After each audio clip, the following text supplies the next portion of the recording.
Hello everyone, I am Rajesh. Physics की online class में एक बार फिर से आपका हार्दिक अभिनंदन।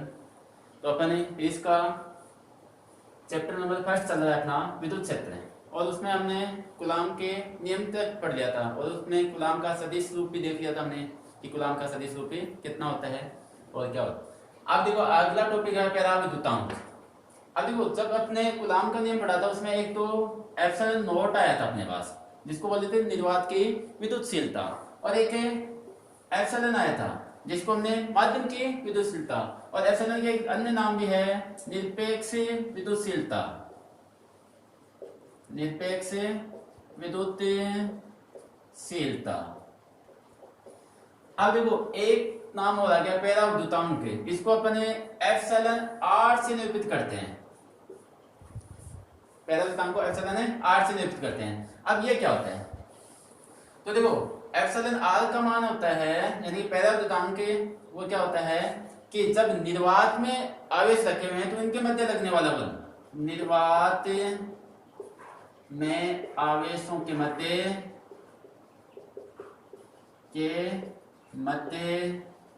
बल या कूलाम बल बोल सकते हो, बटा अब उन्हीं आवेशों को किस में रख दें, माध्यम में, किसी माध्यम में रख दें, तो माध्यम में आवेशों के मध्य बल। तो इन दोनों का जब अनुपात लिया जाता है तो अपन को क्या मिलता है, पराविद्युतांक। तो ये क्या कहलाता है, पराविद्युतांक। तो पराविद्युतांक की अगर परिभाषा लिखना चाहोगे तो क्या लिखोगे, निर्वात में आवेशों के मध्य कूलाम बल तथा माध्यम में आवेशों के मध्य कूलाम बल का अनुपात पराविद्युतांक कहलाता है। अब देखो यहाँ पे अपन निर्वात में कूलाम बल का मान निकालें तो निर्वात के लिए F0 ले लूं। F0 बराबर कितना हो जाएगा, 1/4 pi epsilon not Q1 Q2 upon R square. ठीक है। अब माध्यम के लिए FM ले लेता हूं मैं, तो माध्यम के लिए 1/4 पाई एप्सिलॉन नॉट की जगह क्या रहेगा, एप्सिलॉन M, या फिर केवल एप्सिलॉन रख लो, जैसे पीछे हमने एप्सिलॉन रखा था, Q1 Q2 upon R square. देखो आवेश वही हैं, इनकी बीच की दूरी सेम भी रहेगी, केवल पहले कहाँ रखे हुए थे, निर्वात में रखे हुए थे, बाद में इन दोनों को कहाँ रख दिया, किसी माध्यम में रख दिया। अब इन दोनों इक्वेशन को अनुपात लेते हैं कि पहले देखो ऊपर क्या है, निर्वात वाला रखना है, तो निर्वात के लिए ये है, तो equation number first divide by नीचे कितना है, माध्यम वाली स्थिति है, तो इक्वेशन नंबर सेकंड, दोनों का अनुपात लेते हैं तो वो मान मिलेगा पराविद्युतांक एप्सिलॉन आर का मान रखो, मान 1/4 pi epsilon not Q1 Q2 upon R square divide by 1/4 pi epsilon not Q1, epsilon not नहीं आएगा, एप्सिलॉन होगा अब यहाँ पे, Q1 Q2 upon R square. अब देखो Q1 Q2 upon R square से Q1 Q2 upon R square cancel, 4 पाई से 4 पाई कैंसिल है, तो यहाँ पे क्या बच गया, देखो 1/, में है ये और ये भी 1/, में है, तो उल्टा हो जाएगा एक दूसरे के, तो ऊपर चला जाएगा एप्सिलॉन बटा एप्सिलॉन नॉट। तो देखो एप्सिलॉन आर का मान कितना आया, एप्सिलॉन अपॉन एप्सिलॉन नॉट। तो यहां से एक परिभाषा और दे सकते हैं अपने कि पराविद्युतांक एप्सिलॉन आर क्या होगा, माध्यम की विद्युतशीलता तथा निर्वात की विद्युतशीलता का अनुपात क्या कहलाता है, पराविद्युतांक। अब देखो इसकी मात्रक की बात करते हैं अपन कि एप्सिलॉन आर का मात्रक या विमा। अब देखो ये भी विद्युतशीलता है, ये भी विद्युतशीलता है, दोनों का मात्रक क्या होगा, सेम, दोनों के मात्रक से मात्रक कैंसिल हो जाएगा, तो ये क्या हो जाएगा, मात्रक हीन राशि। अब मात्रकहीन है तो विमाहीन भी होगा, ये एप्सिलॉन आर क्या होता है, मात्रकहीन तथा विमाहीन राशि होती है। अब देखो अब इसका अपन एप्सिलॉन आर का मान निर्वात के लिए देखें, निर्वात के लिए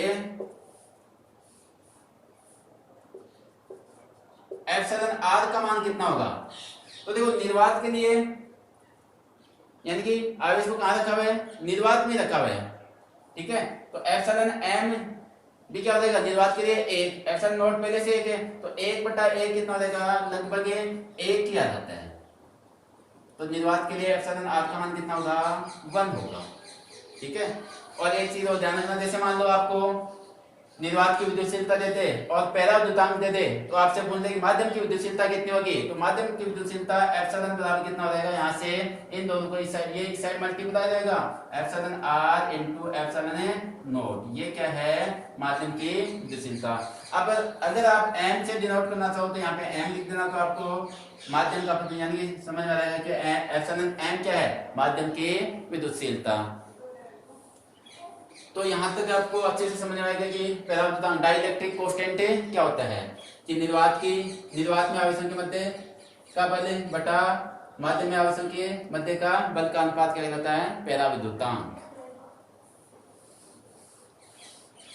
इन जो आपको जैसे जैसे पढ़ा रहा हूं उनके नोट्स बनाना अच्छे से। पहले तो इस जैसे वीडियो देख के पढ़ रहे हो तो उस टाइम तो आप अपने नोटबुक में पढ़ते रहो और लिखते रहो उसको।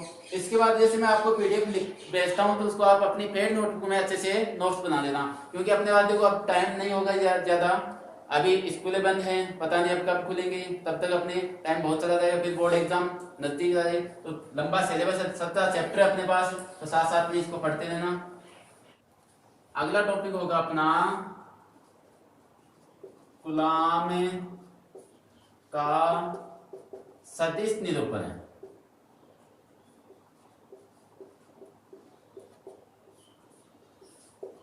Vector form of coulombs law.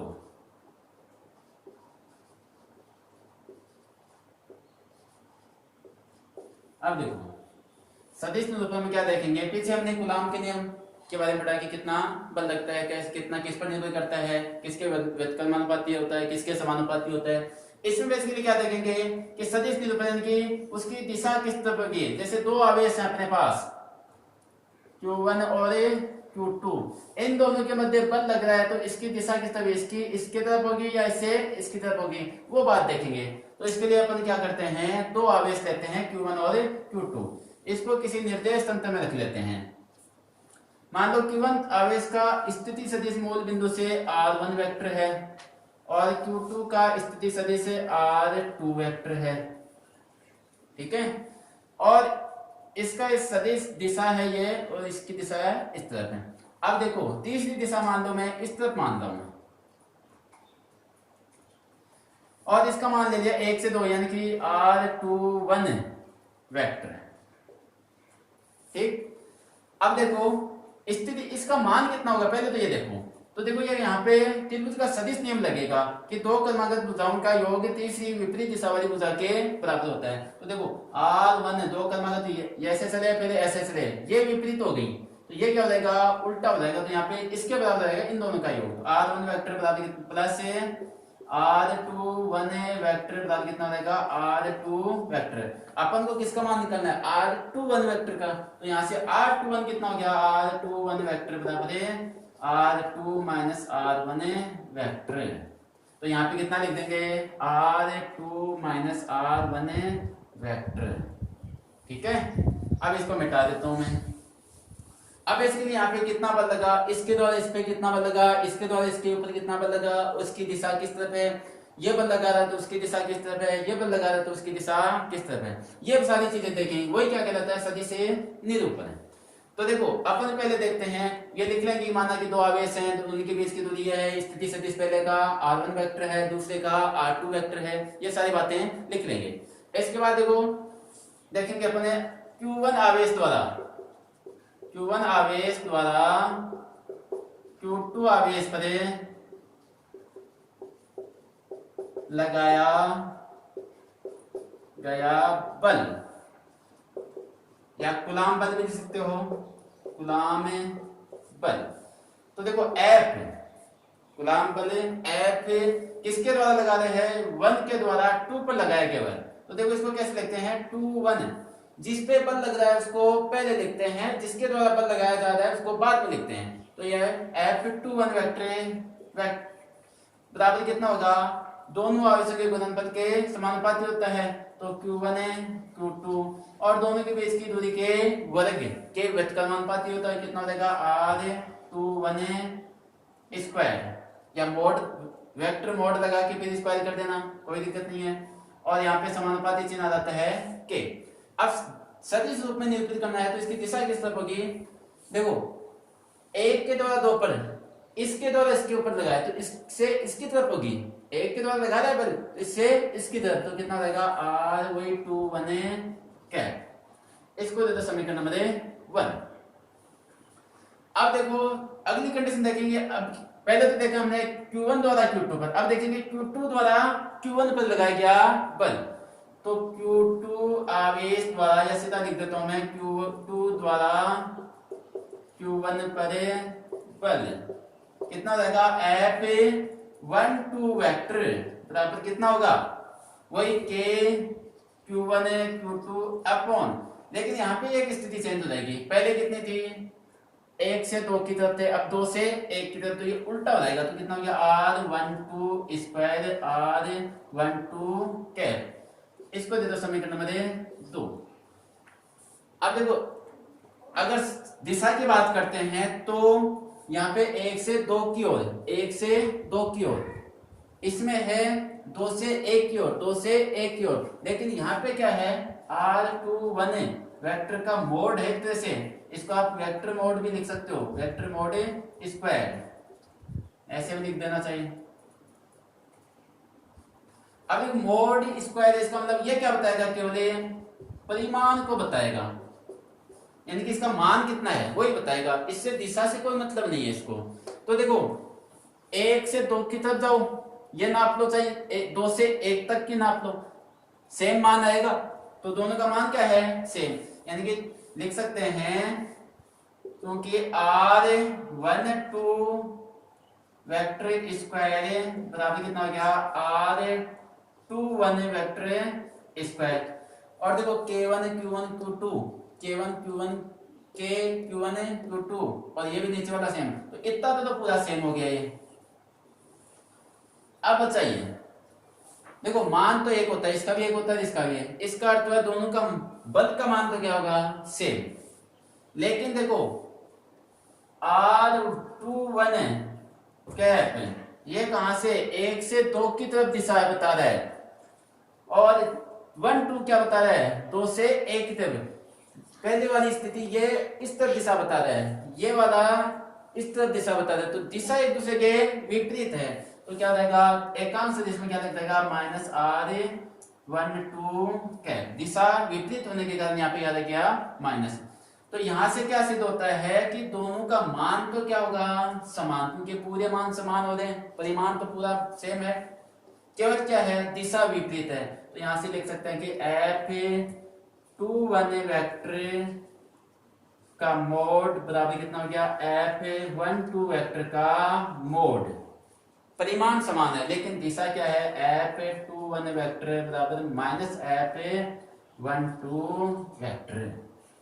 तो यहां से देखो ये है इसका सदिश निरूपण है। तो यहां से क्या सिद्ध होता है कि कूलाम के नियमानुसार दो आवेशों के मध्य लगने वाला बल पहले आवेश द्वारा लगाया गया दूसरे आवेश पर बल तथा दूसरे आवेश द्वारा पहले आवेश पर लगाया गया बल का मान तो समान होता है, लेकिन दिशा क्या होती है? एक दूसरे के विपरीत होती है। ये क्या है? कूलाम का सदिश निरूपण। अब देखो कुछ बातें हैं, नोट लगा के लिखोगे आप, महत्वपूर्ण बातें हैं कूलाम के नियम से संबंधित है।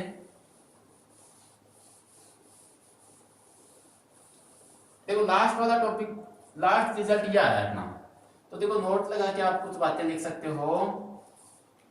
एक ऐसी कंडीशन और कहीं भी पढ़ी है हमने, जो न्यूटन के नियम आते हैं ना, यानी गति के नियम, उसमें आता है क्रिया प्रति, तीसरा नियम, तृतीय नियम, क्रिया प्रति क्रिया नियम। क्या कहता है कि एक के जैसे मैं किसी वस्तु पे बल लगा रहा हूं तो वो वस्तु पे मेरे पे बल लगा रहे, परिमाण में समान है लेकिन दिशा एक दूसरे के विपरीत है। यही कंडीशन तो यहाँ पे, तो अपन लिख सकते हैं एक नंबर है कूलाम नियम या कूलाम का नियम है क्रिया प्रतिक्रिया, क्रिया नियम को फॉलो करता है या क्रिया प्रतिक्रिया में दर्शाता है, या लिख सकते हो तृतीय नियम पर आधारित है। ठीक है। अब दूसरी कंडीशन आप एक कंडीशन और देख सकते हो, कूलाम का नियम है ना, कैसे आवेश के लिए मान्य है। तो देखो कूलाम का नियम केवल एक का ये बिंदुवत आवेशों के लिए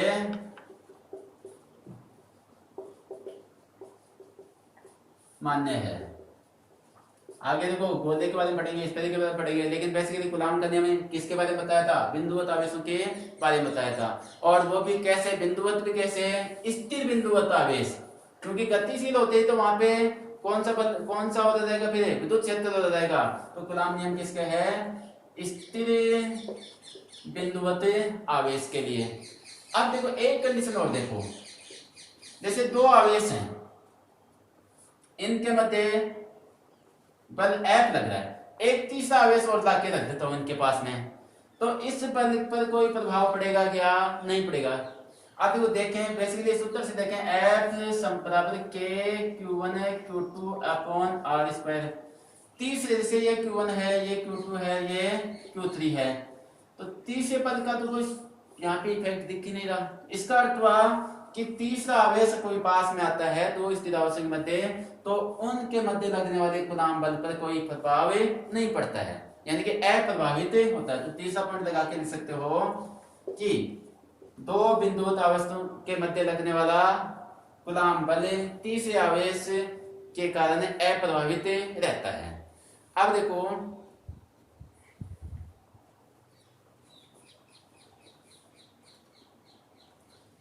हाँ, अब देखो चौथा एक पॉइंट और लिखो।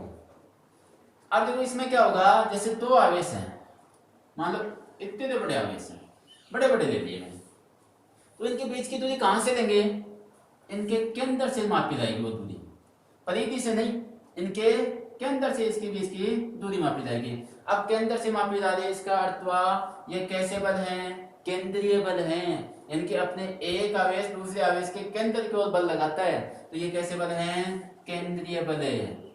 तो कूलाम बल कैसा बल है, केंद्रीय बल। अब केंद्रीय बल है तो कैसा होगा, संरक्षी बल भी होगा, क्योंकि केंद्रीय बल हमेशा कैसे होते हैं, संरक्षी बल, सी बल। संरक्षी बल का अर्थ क्या हुआ कि ये मान पद पर निर्भर नहीं करता, किसी भी पद पर निर्भर नहीं करता, केवल बीच की दूरी पर निर्भर करेगा, और इनके गुणनफल आवश्यक गुणनफल पर निर्भर करेगा। जैसे मान लो ये दे दें बीच की दूरी, इस पे कोई पर, ये तो सीधी दूरी पर निर्भर करेगा।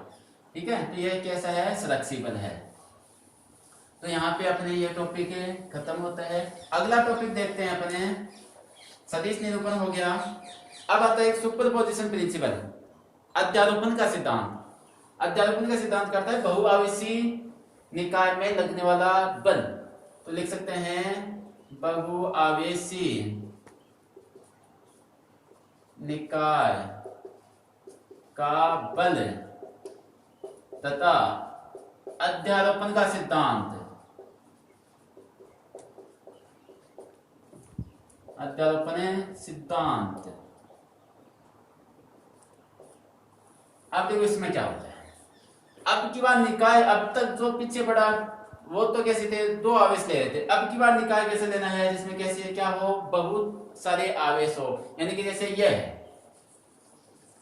एक आवेश यहाँ पे है, एक आवेश यहाँ पे है, एक यहाँ पे है, एक यहाँ पे है, और एक यहाँ पे है, और भी बहुत सारे हैं, अपने इतने ही देंगे।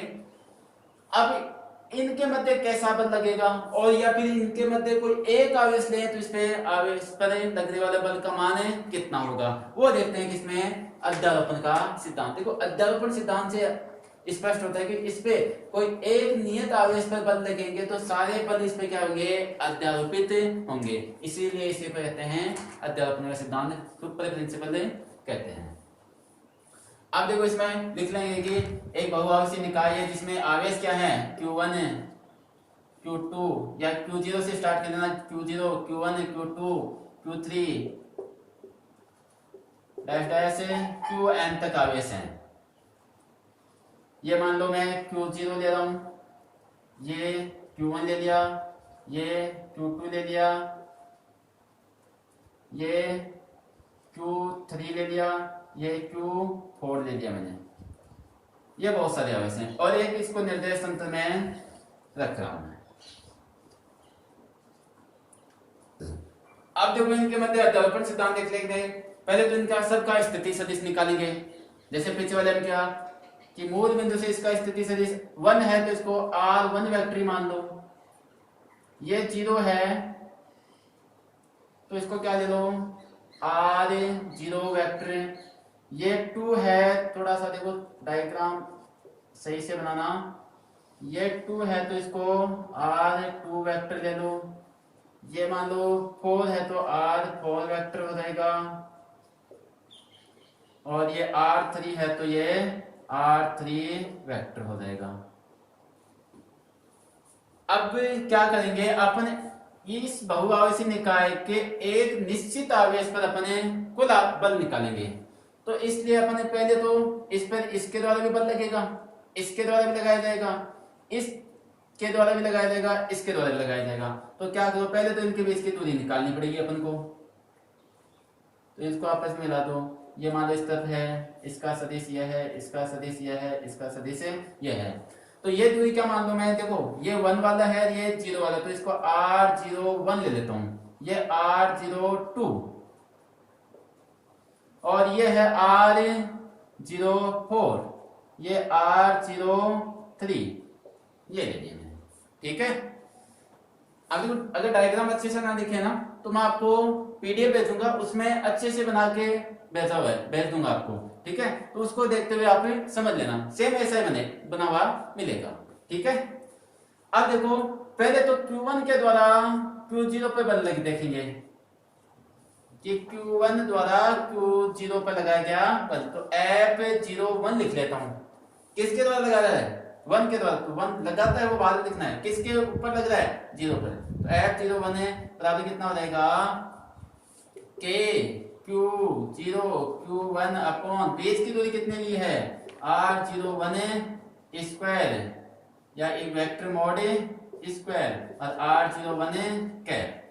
ऐसे ही अपने F02 देख लेंगे कि Q0 पर Q2 द्वारा Q0 पर लगाया गया बल, तो कितना हो जाएगा K Q0 Q2 upon R01 mod square और R01 सॉरी 1 नहीं 2 आएगा अब 2 कैप।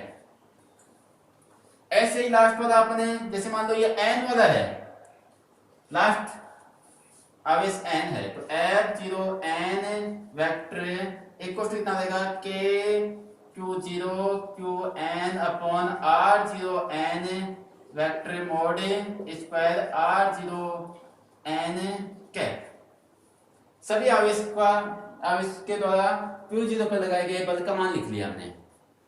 अब देखो अध्यारोपण का सिद्धांत क्या कहता है, ये देखेंगे कि अध्यारोपण का सिद्धांत कहता है कि किसी बहुआवेशी निकाय के एक निश्चित आवेश पर लगाया गया कुल बल या लगने वाला कुल कूलाम बल का मान सभी आवेशों द्वारा लगाए गए कूलाम बलों के बीजगणितीय योग के बराबर होता है। तो अध्यारोपण के सिद्धांत के अनुसार ये परिभाषा पहले लिखोगे यहाँ पे आप कि अध्यारोपण सिद्धांत क्या होता है, किसी बहुआवेशी निकाय में किसी निश्चित आवेश पर लगने वाला कुल बल का मान सभी आवेशों द्वारा लगाए गए कूलाम बलों के बीजगणितीय योग के बराबर होता है। यह अध्यारोपण के सिद्धांत की परिभाषा होगी।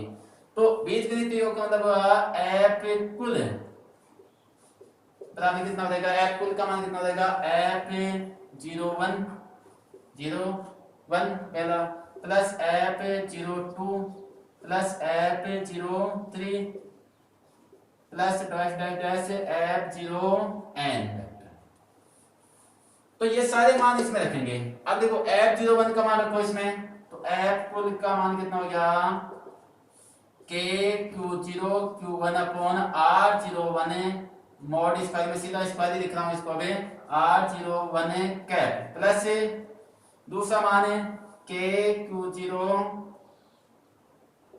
Q1 अपॉन R0 1 नहीं 2 आएगा 2 square R02 cap plus K Q0 Q last वाला लिख देता हूं अभी dash dash K Q0 upon R0n square R0n cap. ये इसका टोटल रिजल्ट आ गया, कुल बलों का योग। अब इसको आगे थोड़ा और सॉल्व कर लेते हैं। ऊपर वाला मैं मिटा रहा हूं। अब देखो एट कुल जो कॉमन है उसको लिख लो, K Q0 कॉमन है सभी में। क्या बच गया? ऊपर तो बच गया Q1, नीचे बच गया R01 स्क्वायर और R01 कैप। आगे बच गया Q2 upon R02 square R02 cap plus dash dash Qn last वाला Qn upon R0n square R0n cap.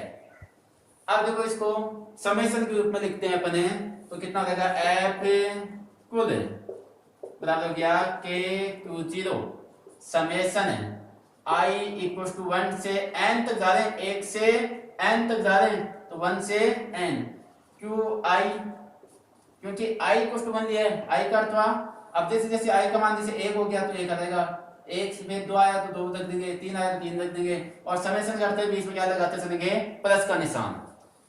नीचे आ जाएगा R0I स्क्वायर R0I कैप। ये क्या गया?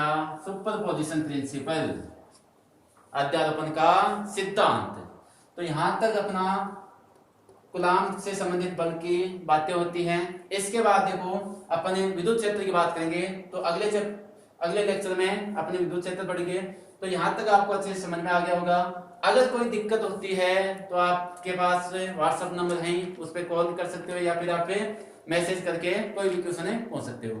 तो आज के लिए अपने इतना ही, अगली क्लास में फिर से मिलेंगे। थैंक यू, धन्यवाद, जय हिंद, जय भारत।